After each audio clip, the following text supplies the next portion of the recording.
After a humiliating 55-14 loss to Wisconsin Whitewater last week, Buffalo State was looking to rebound during homecoming against Ithaca in their first Empire 8 conference game of the season. Unfortunately for the Bengals, Ithaca got on the scoreboard first with a 63-yard play-action pass from Phil Neumann to Jared Pruger for the score. The Bengals secondary continues to get beat by the deep ball, and this time Sekret Kukaj was the victim. The Bombers go up 7-0 to start the second quarter. It's the fourth straight game that the Bengals have trailed at the start, and following a 41-yard field goal by Max Rottenecker, the Bombers pushed their lead to 10. Needing to respond, Casey Kaz orchestrated a 12-play, 84-yard drive and capped off with a 3-yard strike to Isaiah Clark, who just barely kept his foot in bounds at the back corner of the end zone. The Bengals now trailed 10-7, but let's take another look, because this catch was sweet.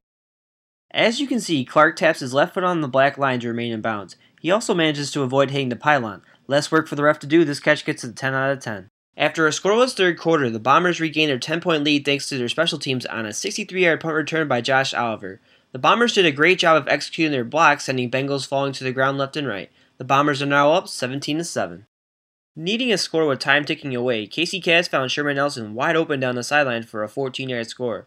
It cut the deficit to 17-14 with just 3:30 left in regulation. Bengals defense held the Bombers to a 3-and-out to get the ball right back, and with the Bombers worried about the pass, Rich Pete was able to find an opening to spring it for an 18-yard score and the Bengals' first lead of the game. Now leading 20-17, the Bengals had a chance to make it a 4-point game with the extra point, but Alex Devins missed it wide right, so a field goal would tie it. Left with just a minute and change remaining, Phil Neumann kept his poise and drove down the field to set up his 30-yard game-winning touchdown pass to Vito Boffoli. The Bengals got the ball back with 22 seconds, but ran out of time to get down the field. Bombers win 24-20.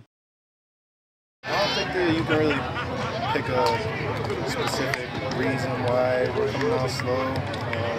I think we need to be a little bit more aggressive.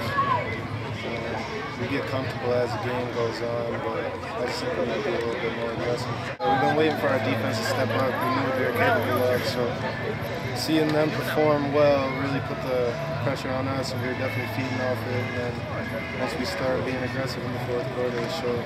If you don't execute plays and you leave strokes out on the field, you might say, with drop passes and things of that nature, you're not going to win a ball game. To our credit, came back very nicely with those two scores, and I got to give my hats off to the defense for what they did. It's unfortunate, that last touchdown, and it's not like it wasn't anything fancy. We just didn't tackle the guy. We tackle, we keep, we have a life. So too bad. We gave one away today.